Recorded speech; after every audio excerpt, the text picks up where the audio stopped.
Nico Hulkenberg revealed that he has been in talks with a couple of teams for a full-time return in 2021. One of the options he has is Alfa Romeo, whose team principal Fred Vasseur is someone well versed with Hulkenberg from their days of working together through the junior ranks. Vasseur has now looked at the possibility of Nico driving for him next year. I'm your host Dillon Shelley, and first up on Formula World, Vasseur addresses Hulkenberg for 2021. Nico Hulkenberg openly stated he's been in talks with Vasseur over the past few months, and now, in an episode of Beyond the Grid, the Alfa Romeo team principal began by explaining why Hulkenberg is one of the most talented guys on the grid. The perception of the paddock to Nico is wrong, I think. I think he's one of the most talented guys on the grid. The perception of the paddock is not so high, but I think they are wrong.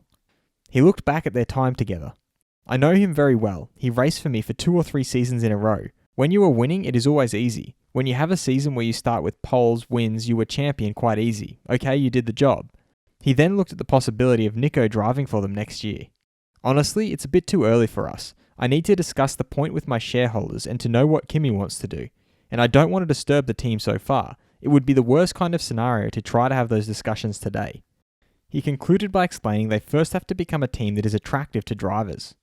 We have to recover because I want to be attractive to drivers, and I'm not sure we can convince someone to join when we are struggling. We first need to recover and then convince drivers to join. Fast feed.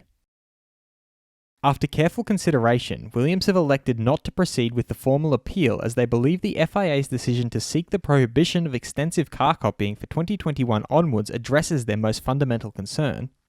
Red Bull team principal Christian Horner has revealed that Honda makes the engines run more aggressively, but you have to use that strategically. He further added that there's no point in doing that if you're 10 seconds behind the leader. You have to use the most powerful settings at the right time. He also feels that Max gets everything out of the car, and that's the potential that's in the car. He's also sure Lewis gets everything out of the Mercedes. There you have the one-to-one comparison.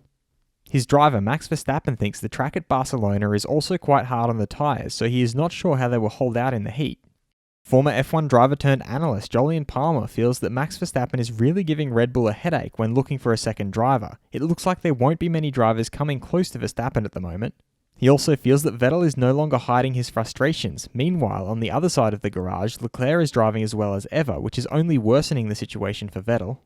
Future Renault driver Fernando Alonso is approaching this year's Indy 500, assuming that he won't be here for the next 2 years. And Mercedes chief race engineer Andrew Chauvelin thinks that all they need to do is to get excited about getting their heads together and fixing the tyre blistering issue. Will Alfa Romeo end up signing Hulkenberg? Head over to my community page to vote in the poll and let me know what you think in the comments. And if you like this video, feel free to subscribe and check out my others for all the latest in the world of Formula 1.